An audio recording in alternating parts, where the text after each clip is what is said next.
बिस्मिल्लाहिर्रहमानिर्रहीम। सब देखने वाले एक मरतबा दरूद पाक पढ़ने अल्लाहुम्मा सल्लि अला सय्यिदिना मौलाना मुहम्मद व अला आलिहि व सहाबि बारिक वसल्लम वसल्लु अलैहि। अस्सलाम वालेकुम। एडवोकेट मोहम्मद आसिफ असलम और आप देख रहे हैं हमारा नया channel law professional education by sir Asif. Law educational academy जो हमारा पहले वाला चैनल है उस पर भी हमारी वीडियोज़ हैं, मगर अब ज़्यादातर वीडियो इस पर अपलोड की जाती हैं। तो सदका जारी यकीनी से इसके लिंक को भी आगे फैला दें और इसको सब्सक्राइब भी करें। इस पर वो तमाम चीज़ें आएंगी कि जो आपको वकालत और पुलिस यानी जुडिशरी से रिलेटेड हर तरह के आपके जो आपकी क्यूरीज़ हैं उसके लिए आपको बहुत फ़ायदेमंद साबित होंगे। आज हम मेडिकल जूरिस्प्रूडेंस में ये पढ़ रहे हैं, ये ना सिर्फ एक वकील को जानना ज़रूरी है बल्कि ये आपके केस की इन्वेस्टिगेशन को कहीं से कहीं मोड़ सकता है। देखें, अगर आपका जो क्लाइंट है उस पे ये उसके ऊपर इल्ज़ाम है कि उसने गला घोंट कर किसी शख्स को मारा, तो आप इन पॉइंट्स को आप जानेंगे। मज़ीद आगे इनकी और भी डिटेल्स जो इनके लेक्चर हैं इससे रिलेटेड वो भी होंगे। तो आज के इस पहले लेक्चर में आप ये देखेंगे कि आपने साबित करना है कि जो आपके क्लाइंट पे इल्ज़ाम है कि उसने स्ट्रेंगुलेशन के ज़रिए से गला घोंट के किसी को मारा, क्या उसके केस में आप ये साबित कर सकते हैं कि वो स्ट्रेंगुलेशन नहीं थी बल्कि हैंगिंग बल्कि फांसी थी, यानी उसने खुदकुशी की थी। 90% से ज़्यादा जो हैंगिंग होती है, फांसी होती है, वो खुदकुशी होती है। तो देखो आपके केस का कितना रुख बदल जाएगा जब आप एक गला घोंटने को, स्ट्रेंगुलेशन को आप हैंगिंग में, फांसी में तब्दील कर दें। बहुत सी ऐसी अहम निशानियां हैं कि जिससे ये साबित होता है कि फांसी से मरा हुआ शख्स बिल्कुल मुख्तलिफ है जिस शख्स को गला घोंट कर दबाया गया हो और उसको मारा गया हो। अब हम देखते हैं कि इनके अंदर क्या क्या फ़र्क है। ऐसी लाश अगर आपको मिलती है कि जिसके अंदर आप ये वाले एस्पेक्ट देखें तो आप आसानी के साथ इंशाअल्लाह ताला ये देख सकते हैं, ये ऑब्ज़र्व कर सकते हैं कि ये शख्स फांसी देकर मरा या ये गला घोंट कर ये लाश मारी गई थी जो आपको मिली है। ये आपके केस में बहुत मावनत आपके करेगी। याद रखना, फौजदारी वकील कभी भी फौजदारी क्रिमिनल लॉयर नहीं बन सकता जब तक उसकी हाई ग्रिप मेडिकल जूरिस्प्रूडेंस पर, टैक्सोलॉजी के ऊपर इन पे ना हो।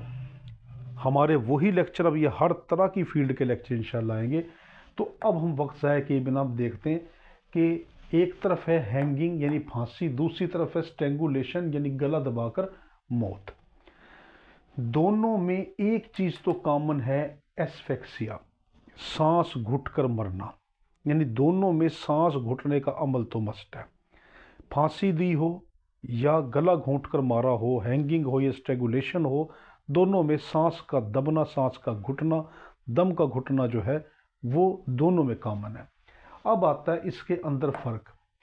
जो हैंगिंग होगी, आपने लाश में ये ऑब्ज़र्व करना कि वो सस्पेंशन ऑफ बॉडी होगी, उसका जो मेन जो दबाव होगा वो उसकी जो लाश होगी उसके गले के ऊपर होगा, यानी बॉडी लटक रही होगी।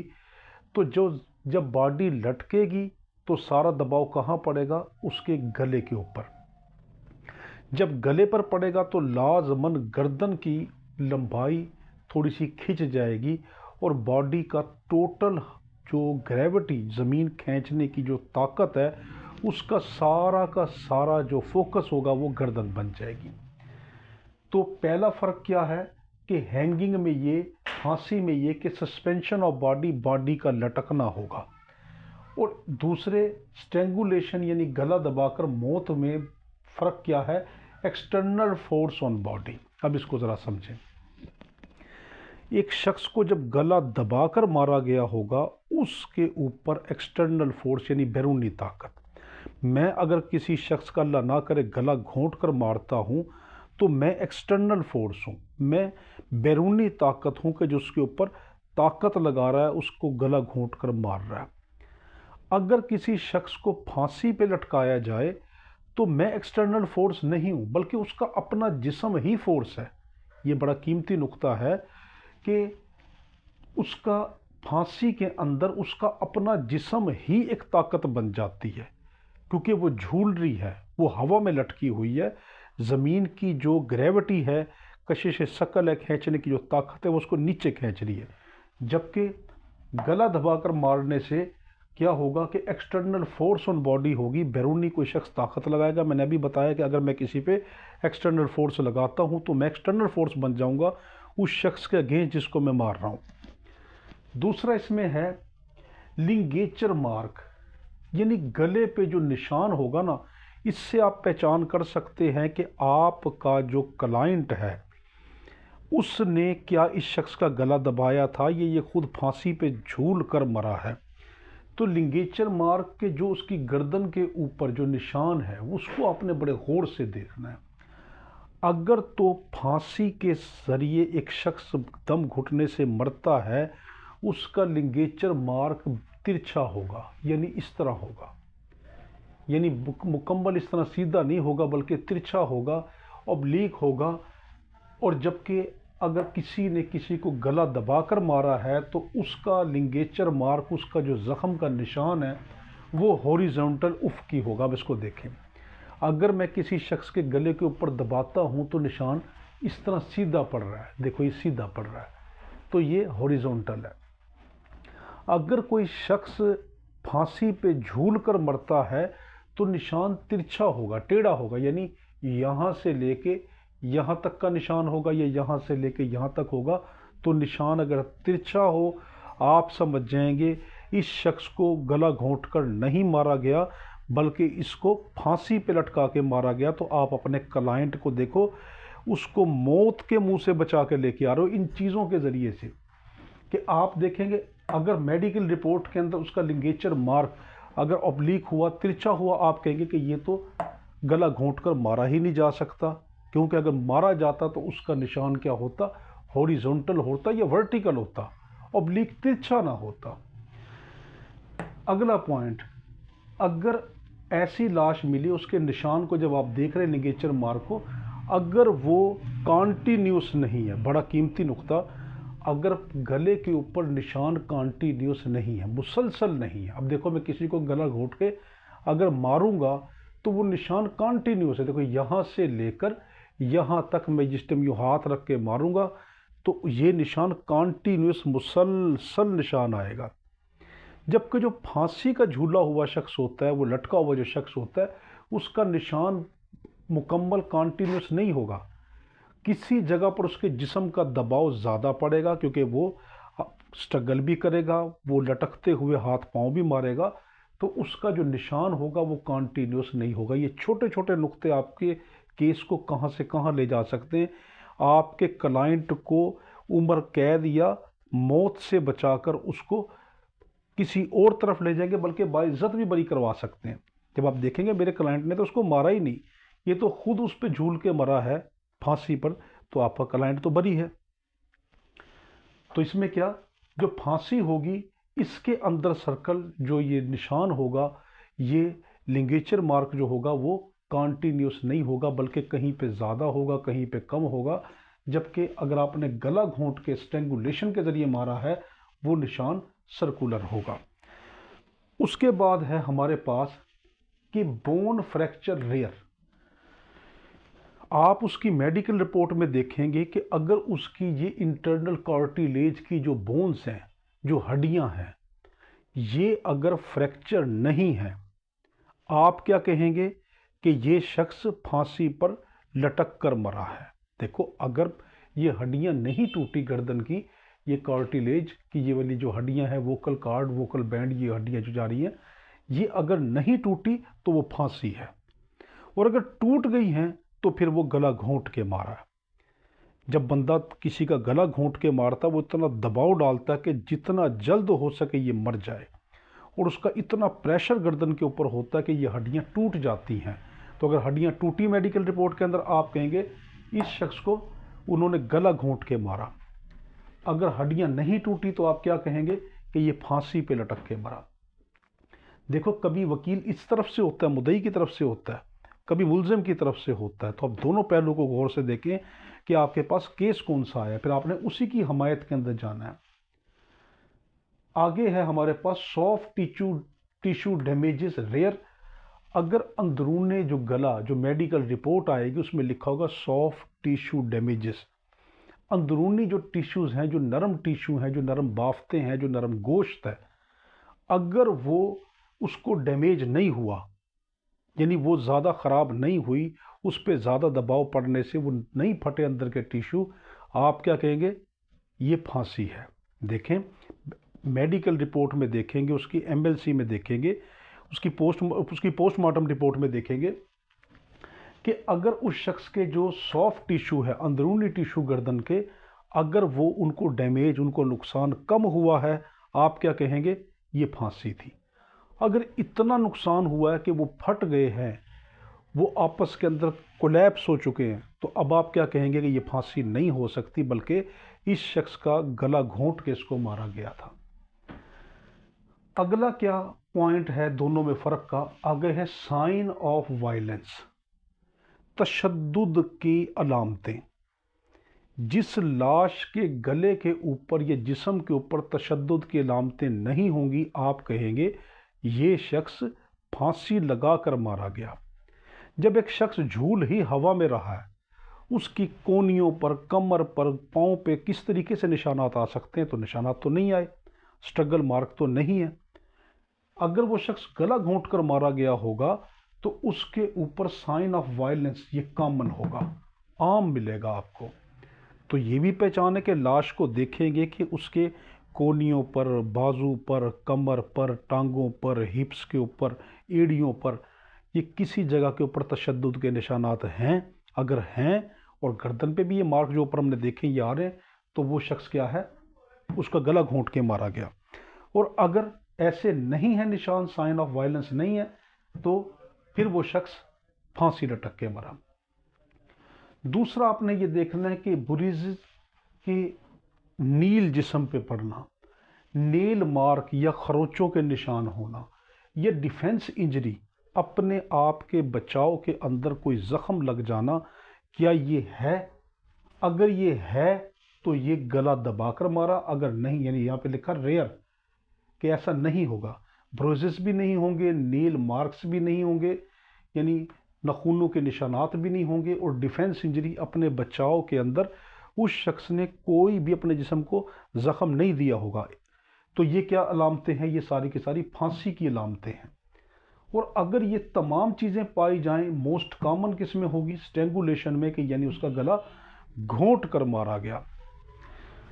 दूसरी चीज़ है कि थायराइड या क्रिकॉइड फ्रैक्चर ये कम होता है। देखिए ये थायराइड है, ये वाला, ये थायराइड, ये पैराथायराइड, गौर से देखिए, ये थायराइड, ये पैराथायराइड, और ये इसके नीचे की ये जो हड्डी है, वोकल कॉर्ड से नीचे की हड्डी, अगर इनमें फ्रैक्चर नहीं है, ये टूटी हुई नहीं है, आप कहेंगे ये शख्स फांसी लग कर मरा है।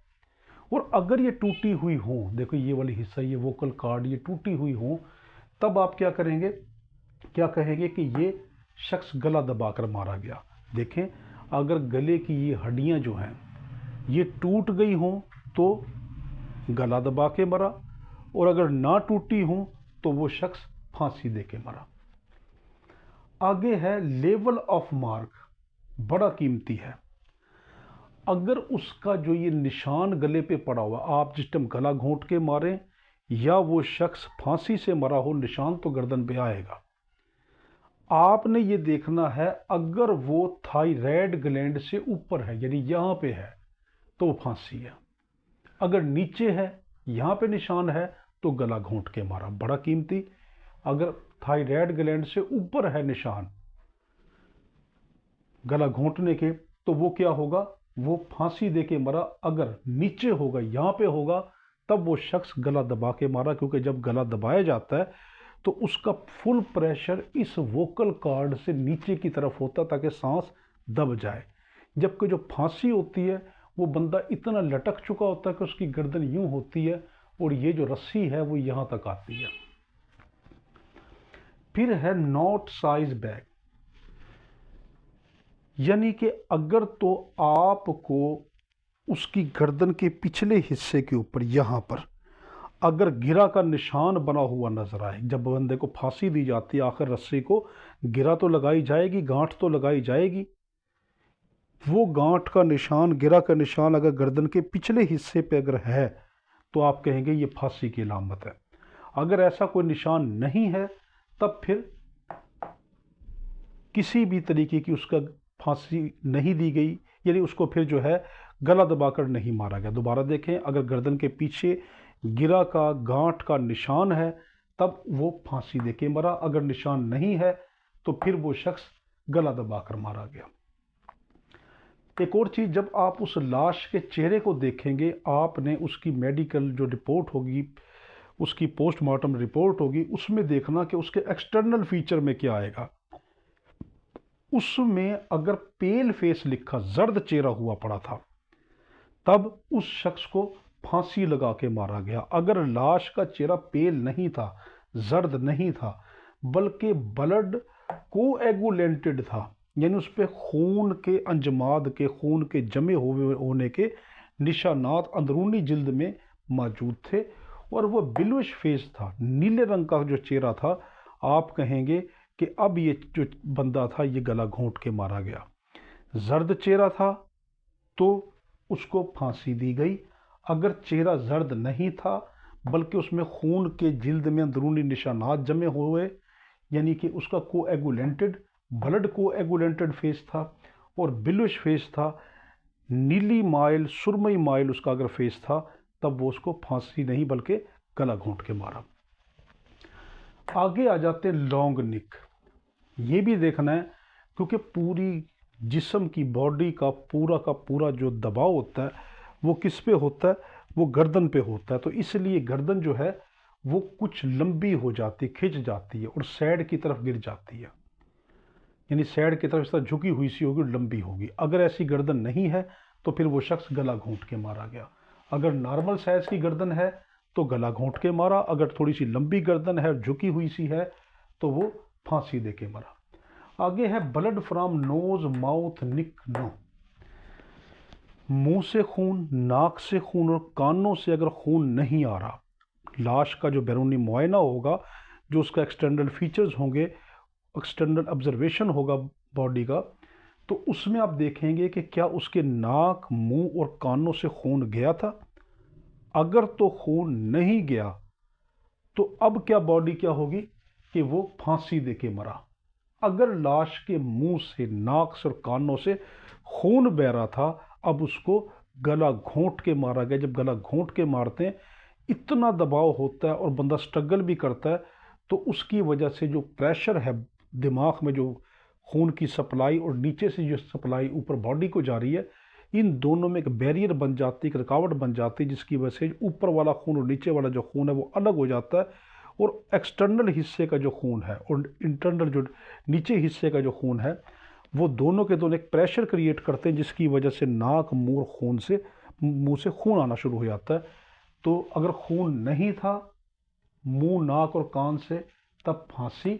अगर खून था तो फिर गला घोंट के स्ट्रेंगुलेशन से मारा गया।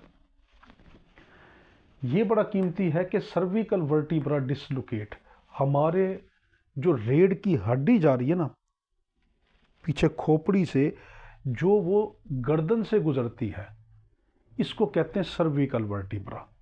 जब ये सीने से गुजरती है तो इसको थोरेसिक वर्टिब्रा, जब पेट से गुजरती है एब्डोमिनल वर्टिब्रा, जब नीचे से गुजरती है तो लंबर वर्टिब्रा। तो सर्विकल वर्टिब्रा आपने देखेंगे, उसकी रिपोर्ट में पढ़ेंगे, उसकी पोस्टमार्टम रिपोर्ट में, कि सर्विकल वर्टिब्रा डिसलोकेट, अगर उसकी वो रीढ़ की हड्डियां जो गर्दन से गुजर रही थी वो टूट कर या डिसलोकेट जिसको कहते हैं, वो अगर साइड से हो गई, यानी यहाँ से हट के एक साइड पे चली गई, तब वो शख्स को फांसी दी गई थी। अगर ये हड्डियाँ साइड पर नहीं गई, रीढ़ की हड्डियाँ जो गर्दन से गुजर रही थी, सर्विकल वर्टिब्रा, अगर वो नहीं साइड पर हुई, डिसलोकेट नहीं हुई, तब वो शख्स को गला दबा के मारा गया था। ये बड़ा कीमती है कि वो जो हमने अभी मार्क पढ़ा था, लिंगेचर मार्क जो पड़ा था, जो गर्दन पे दबाने का जो निशान था, चाहे वो फांसी दे के मारा गया हो या चाहे वो शख्स गला दबा के मारा गया हो, दोनों सूरतों में उसकी गर्दन पर निशान पड़ता है। अब निशान की कुछ खसूसियात देखनी है। अगर वो निशान टाइट था, बड़ा सख्त था, तो वो फांसी। अगर निशान सॉफ्ट था, नरम था, तब फांसी नहीं बल्कि गला दबा के मारा। अगर वो खुरदरा था, रफ था, तो फांसी। अगर वो सिल्की नॉर्मल था, नरम मुलायम था, तब गला घोंट के मारा। अगर वही निशान पेल्ड वाइट एंड लेदरी, जर्द और सफ़ेद रंग का था और चमड़े की शक्ल का था, ये आप हाथ लगाए तो आपको चमड़ा सा फील हो, और वाइट और जर्द टाइप का वो निशान हो उस रस्सी के नीचे, तो आप क्या कहेंगे, इसको फांसी दे के मारा। अगर ऐसा नहीं था, पीला नहीं था बल्कि रेडिश था, बल्कि सुर्ख तरह का निशान जो बना हुआ था वो था, आप क्या कहेंगे, इस शख्स को गला घोंट के स्ट्रेंगुलेशन से मारा गया। अब आते हैं नो सेक्सुअल वायलेंस एविडेंसेस। जब कोई शख्स किसी को फांसी देता है या तो उसके अंदर सेक्सुअल वायलेंस बहुत कम होता है। इसको ज़रा थोड़ा सा समझना। जब एक किसी अक्यूज ने, मुलजिम ने एक बंदे को ये इरादा कर लिया कि सिर्फ इसको मारना है, तब वो उसको फांसी दे के मारेगा। या अगर उसने खुदकुशी की, मैंने फिर पहले भी कहा था कि 90% से ज़्यादा केसेस में जो फांसी के होते हैं वो खुदकुशी के होते हैं। 10% की रेंज में वो केसेस आते हैं कि जो किसी ने फांसी पे लटका के उसको मौत दी हो। तो जब वो खुद ही खुदकुशी कर रहा है, तो सेक्सुअल जो वायलेंस है, जो जिनसी तशद्दुद है, जो सेक्स का तशद्दुद है, उस पर कोई अटैक किया हो, सेक्सुअल असॉल्ट किया हो, उसके साइन नहीं मिलते। जबकि गला दबाने के केसेस के अंदर आपको सेक्सुअल वायलेंस के, आपको जिनसी तशद्दुद के, आपको सेक्सुअल असॉल्ट के निशान ज़रूर मिलेंगे। क्यों? उसकी कोशिश ये होती है कि जब उसने विक्टिम के साथ कोई रेप या अटेम्प्ट ऑफ रेप कर लिया या करने की कोशिश कर रहा था और उसने इसको इस मौके में कामयाब नहीं होने दिया, तो अब उसकी कोशिश यही होती है कि उसको मार दे। जब वो मार रहा होगा तो लाजमी उसका इरादा सेक्स की तरफ था, अगर अपोजिट सेक्स ने एक दूसरे के साथ किया है, तो इसलिए आपको जिस्म के ऊपर सेक्स वायलेंस एविडेंसेस मिलेंगे, ऐसे शवाहिद मिलेंगे जिससे साबित होगा कि इसके साथ सेक्स करने की कोशिश की जा रही थी। नीचे आ गया प्रिजम्पशन सुसाइड। मैंने अभी आपको बताया कि फांसी के ज़्यादातर केसों में प्रिजम्पशन यही होती है, ज़्यादातर यही माना जाता है कि ये खुदकुशी के केस हैं। और गला घोंटने के दबाने वाले में प्रिजम्पशन क्या होती है, ज़्यादा क्या माना जाता है कि ये होमिसाइड है। होमिसाइड कहते हैं किसी इंसान को मार देना। ये कत्ल के केस, यानी होमिसाइड, कत्ल का जो है शवाहिद मिलते हैं। मैं बड़ी कीमती बात कर रहा हूँ, इसलिए मैंने इसके ऊपर रेड कलर का निशान लगाया, सलाइवा डायरेक्शन। गौर से समझना। जब किसी शख्स को फांसी दी जाएगी ना, तो अब आपने उसकी गर्दन के ये देखना है कि उसकी जब गर्दन, जब वो फांसी लग चुकी हो जाएगी, जब मर चुका होगा, तो उसकी गर्दन एक साइड पे गिर जाएगी। जब गर्दन एक साइड पे गिरी तो मुंह से ज़रूर थूक जो है, सलाइवा जो है, वो उसकी राल बनकर वो टपकता है। अगर आप ये देखें कि उसके होंठों से, मुंह से यूँ ठोड़ी की तरफ, गालों की तरफ राल होती हुई ये गर्दन को छूती हुई और फिर ये कॉलर पे आके गिरे। देखो, मुंह से निकली, होंठों को छुई, गालों को, ठोड़ी को छूती हुई, गर्दन को छूती हुई, अगर उसके कॉलर के ऊपर, उसके कपड़ों तक राल पहुंच रही है और ये तसलसल कट नहीं रहा बल्कि तसलसल बन रहा थूक की राल का, आप उस लाश को देख के कहेंगे इस शख्स को फांसी दी गई। अब वो चाहे फांसी उसने खुद लगाई हो या किसी ने भी दी हो, ये फांसी का बहुत बड़ा साइन है, बहुत बड़ी अलामत है।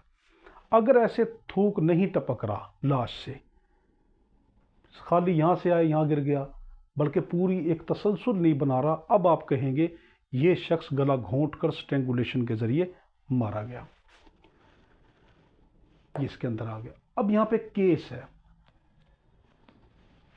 ये है Mohammad Abbas versus state, Lahore high court का केस है। उसमें इल्ज़ाम ये था कि जो अक्यूज़ था वो हस्बैंड था, उसने अपनी बीवी का मर्डर किया था बाय स्ट्रेंगुलेशन, गला घोंट कर।